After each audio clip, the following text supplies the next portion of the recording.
Welcome to Kingdom. A story by Ollie Francis. Episode 6. Blackstripe.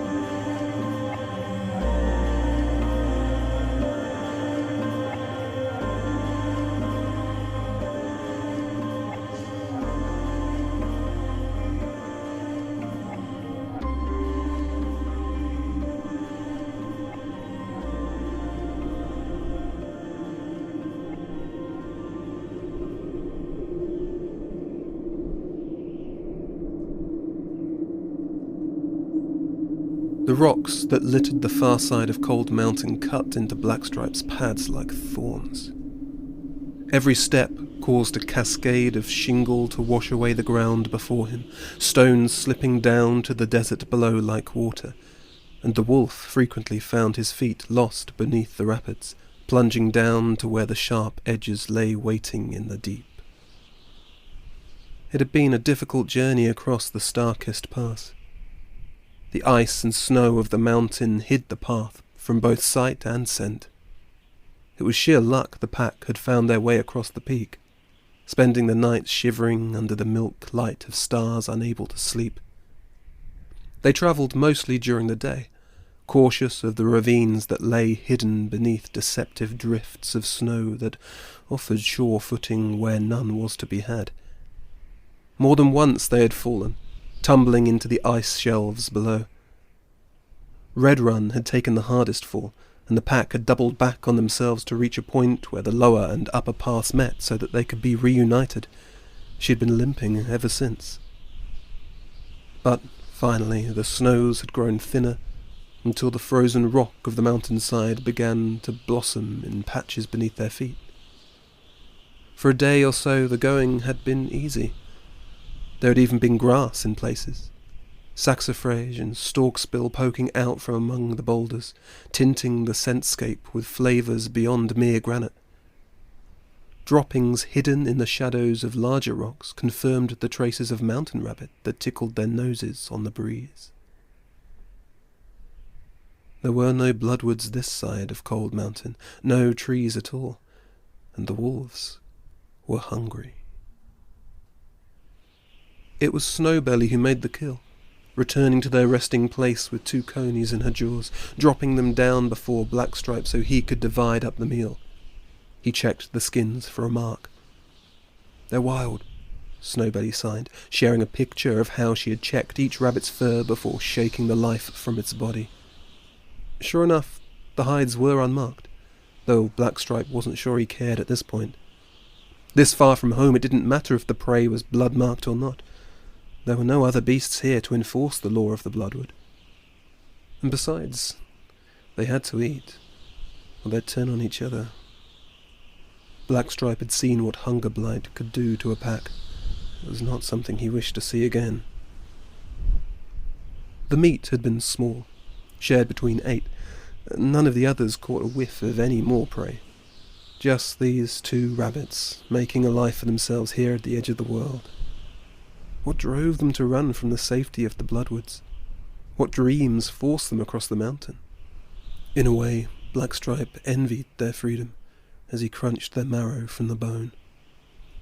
The rabbits could live off the flora that littered the mountainside, descending slowly into that simple stupor without the violence that haunted the hunger blight of sharp-toothed creatures. Gradually the rabbits' thoughts would slip away from them, as the blessing of the blood fruit slowly drained itself from their system. It could take months, a year even, but eventually their world would be nothing more than food and shelter. No other worries to think of, no disgrace, no shame to weigh them down, no understanding of what had been lost.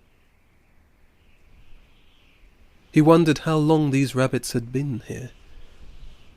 Hoped it had been long enough. Their guide, the lumbering buzzard named Left Leg Broken, was nowhere to be seen.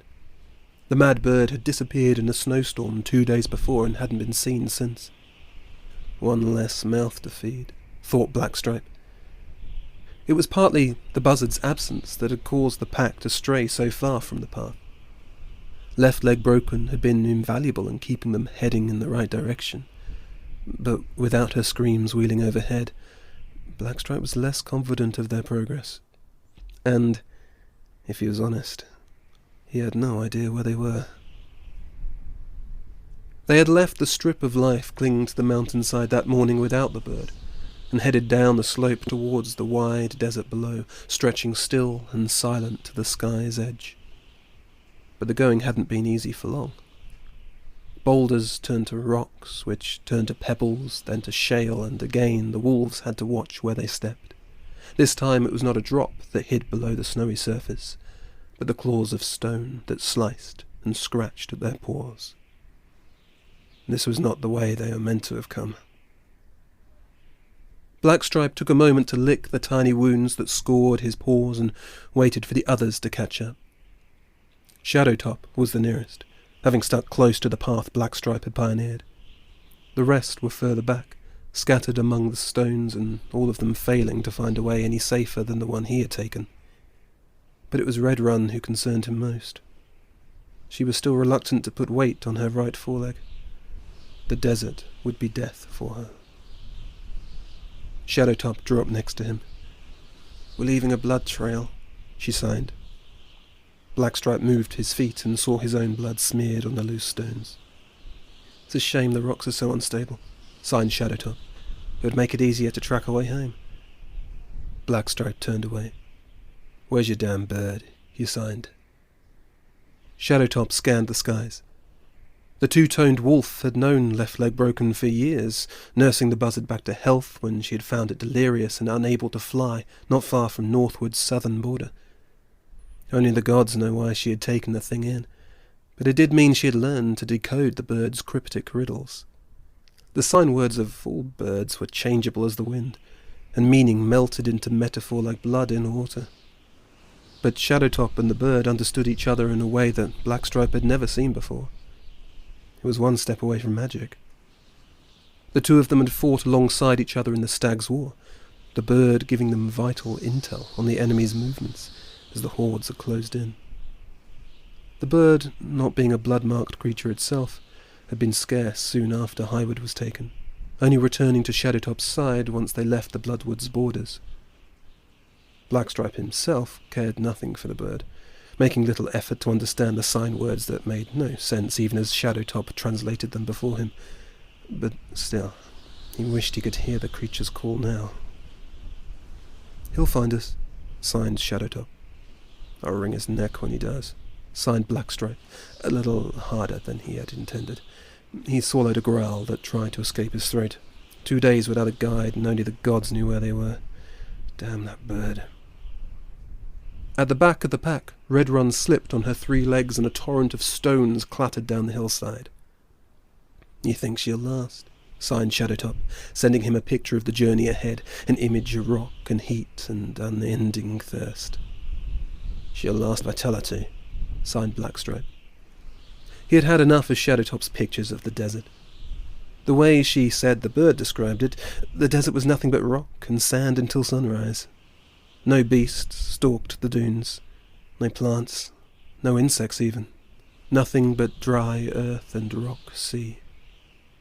The desert was death, right to the edges of their destination. There had been a time when any creature bold enough could traverse the silken sands to reach the forest of the gods. There were songs that said that Sarfor, the wandering god of Southwood, rode the lightning to travel to the Bloodwoods and back in an instant, carrying the souls of the worthy on his back. The gods may have travelled the desert faster than thought, but any animal could walk the sands between this world and the next. The heroes of yesterday could be reached within half a day. The wisdom of one's own ancestors sought from their very mouths before returning home in time for nightfall. But the desert had grown tired of the many feet that trod its surface, and the distance between worlds had grown until the forest of the gods disappeared entirely, leaving nothing behind but the unending sands. And so the gods grew tired of walking, and the world settled into an echo of what it once had been, remembered only in dance and god song. The gods should have taken their songs with them, thought Blackstripe. It had been a god song that had convinced Greypaw, the last king, that something lay there beyond the eastern desert. The great bear of Highwood believed the childish dances and had collected them from every bloodwood in the kingdom, commissioning whole teams of dancers to keep the songs alive. He'd consulted songsmiths and green seers alike to uncover what secrets lay hidden within the sign words. It was a project that cost him both his reputation and any chance of returning his family to their rightful place. It was how the three-horned usurper had managed to banish the Northwood wolf and the others on this fool's errand. The stag had set his challenge to root out those who might remain faithful to Highwood's former family. "Find the gods," he commanded the bear's old guard. "Find their forest and bring them walking." With that, he had spared their lives, but doomed them all the same. If Blackstripe were to have refused the stag's decree, it would have shown a lack of faith in the true king, and disobedience towards the pretender who now held the bloodwood tree of Highwood. Both were impossible for a sworn wolf of the kingdom. His own honour had forbidden him from every path but this. May the gods damn them all. So, here he was, leading this pack of runts to their dry deaths in search of a place that only existed in song and fantasy. Not for one heartbeat did he believe that the bird had been there, no matter how convinced Shadowtop was of the creature's sincerity. Still, he found himself longing for the buzzard's return. Bloodfur was next to draw up alongside Blackstripe and Shadowtop. He was the biggest of the pack, fur red as his sisters, and although he stood a head taller than even Blackstripe, he had yet to use his size for anything beyond hard intimidation. He looked between the both of them and then back to the stragglers. "Are we stopping?" "Your sister is limping," signed Shadowtop. Bloodfur checked Redstripe's progress and turned back to Blackstripe. "Are we stopping?" he repeated. "Your sister—" began Shadowtop, but Blackstripe quelled her anger with a rumble from his throat. "No," he sighed. "We are not stopping. Take the lead, Bloodfur.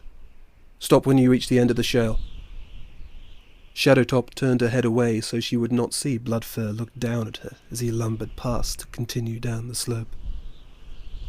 "That one will be trouble," she sighed, small enough that only Blackstripe could see. "And his sister won't keep up when we reach the desert." "I know," sighed Blackstripe. "You should have made him wait," she sighed. "No," sighed Blackstripe. "I want him at the head of the pack, where he can't interfere." He began to climb back up the slope. It wasn't long before he passed Snowbelly, agile as a hare, and Two Toes, whose webbed feet seemed to give her an advantage on the uneven ground. He waved them on, and did the same a little later for Mudface when he scrambled by.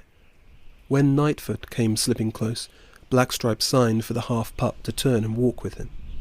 The young wolf was the smallest of the group, and eager to prove himself, volunteering for every open duty Blackstripe put forward, though Blackstripe had often ignored the half-pup's signals, forcing him to stay with the main group while the others were sent ahead on scouting duties. Nightfoot skipped lightly behind Blackstripe as they made their way higher up the slope, happy to have finally been chosen by the aging alpha. In a moment they were back with Redrun, who stood catching her breath, watching them approach with her head and ears slung low. "I'm fine," signed the earth-red wolf as they drew up before her. "I need a moment to catch my breath, that's all." "You are to stay at the base of the mountain," signed Blackstripe. "Don't enter the desert. Scout the grass slopes above and find the path home." "I'm not going home," Redrun signed dismissively, and continued hobbling down the slope. Blackstripe shared a quick image with Nightfoot. The half-pup straightened with surprise and did nothing, and Blackstripe had to give the picture again before he obeyed. The young wolf skittered before Redrun, blocking her way. A nod from Blackstripe set him growling, the threat gentler than Blackstripe would have preferred. "Out of my way, cub," signed Redrun. Nightfoot doubled his growl. "Tell this child to get out of my way before he gets hurt," signed Redrun, without taking her eyes from the young wolf. "I told you, I'm not going home." "I haven't ordered you home," signed Blackstripe. "I ordered you to stay here and find the path." "Find your own path," signed Redrun, moving on Nightfoot with teeth bared. Blackstripe was on her in a heartbeat, barging Nightfoot out of the way and knocking Redrun to the ground, his jaws around her neck. Redrun yelped, and the other wolves further down the mountain turned to see. Bloodfur was far ahead of the rest of the pack, but his sister's cry sent him running up the slope, his barks and snarls hollow in the empty air of the hillside. The unstable shale slowed him down, and he was slipping back before he'd even reached Shadowtop. Still he continued, wild with anger at the stones sliding beneath his claws. Blackstripe sent Nightfoot a picture of where to hold Redrun, and the young wolf matched the points precisely. He was much lighter than the red wolf, and still far from his grown weight, but Redrun's injuries had sapped her strength. She was helpless beneath his grip. Below them, Bloodfur had reached Snowbelly, scuffling past her as the loosened rocks lifted a tail of dust behind him. Blackstripe put himself where Redrun could see him clearly, and made his sign words slow and simple. "You will stay here because I have told you to stay here," he signed. "But you will not take the starkest path on your own. You will wait for us until the next cycle of the moon. Only then will you return to the king to tell him of our failure. In the meantime, hunt for us. Find the rabbit holes. Scout their runs. If we return from the desert, we will be hungry. There's nothing out there, if the bird's to be believed. By the time we find our way back to the mountain, we may be too weak to hunt ourselves. We will need you then, and the store that you will have collected for us. You must stay. You must heal. Get strong. If you do not, then we may all die out there. You want to see home again, don't you? Well..." The sound of Bloodfur was easy to hear now. The scattering of loose stones from where he struggled up the slope was closer. Blackstripe signalled for Nightfoot to let go. Redrun immediately snapped at his throat, but the young wolf was quick and leapt out of range. Blackstripe growled back her attention. "So, you either obey my words and stay, or I kill you here and now and find someone else to do the job," he signed. Redrun bared her teeth, but her snarl was not as certain now.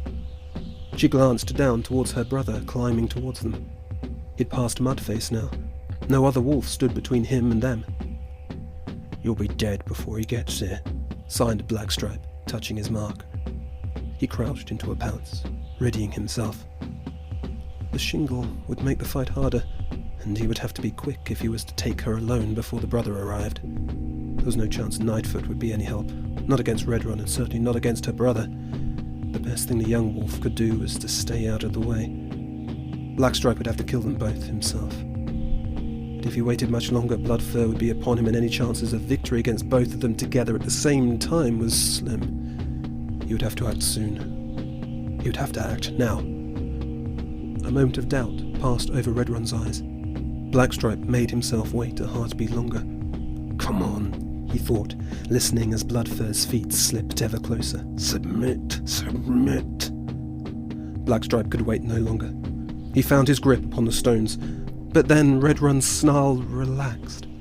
Her head dropped, and her tail hid itself between her legs. She dropped to her side and showed him her soft underbelly. Bloodfur was still charging up the hill. Blackstripe forced himself out of his attack pose. He stepped closer to Redrun, and lay his head lightly on hers, feeling her breathing hard and fast beneath him. He drew Nightfoot's attention with a gentle grunt. "Stay with her," he sighed. "Make sure she doesn't follow. If we're not back within 2 moons, find the starkest path, and take her home." Nightfoot gave a whimper of disappointment. He'd just been made useful for the first time, and now he was also being asked to stay behind? To miss out on this one final chance of glory? Blackstripe felt the young wolf's sense of betrayal tug at him, begging him to reconsider. But the desert was no place for either the injured or the young.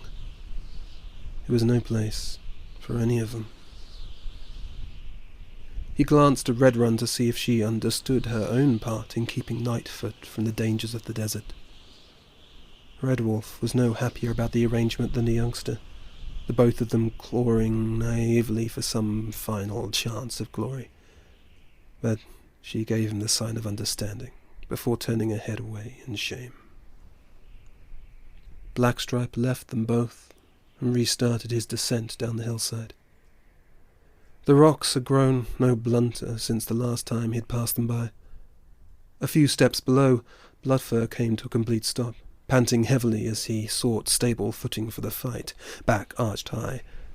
Blackstripe ignored his threat and continued on, stifling a wince as a rock bit into the soft pad of his paw. Bloodfur looked up at Redrun, but his sister would not meet his gaze. A moment of confusion passed over his face. Another few steps and Blackstripe was level with him. Bloodfur's snarl had vanished. He glanced back and forth between his sister and his pack leader, unsure what to do. Blackstripe lifted his forepaw and licked the blood from his pad. He wished the thing would stop throbbing so much.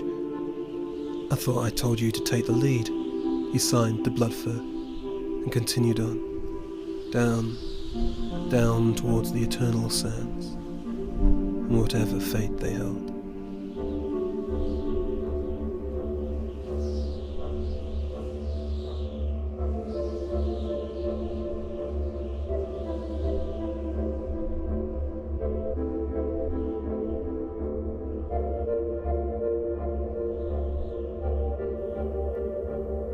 You've been listening to Kingdom, a story by Ollie Francis. To learn more, visit olliefrancis.co.uk, where you can discover how to support the project and influence where the story's going. Until then, may the gods always hear your song.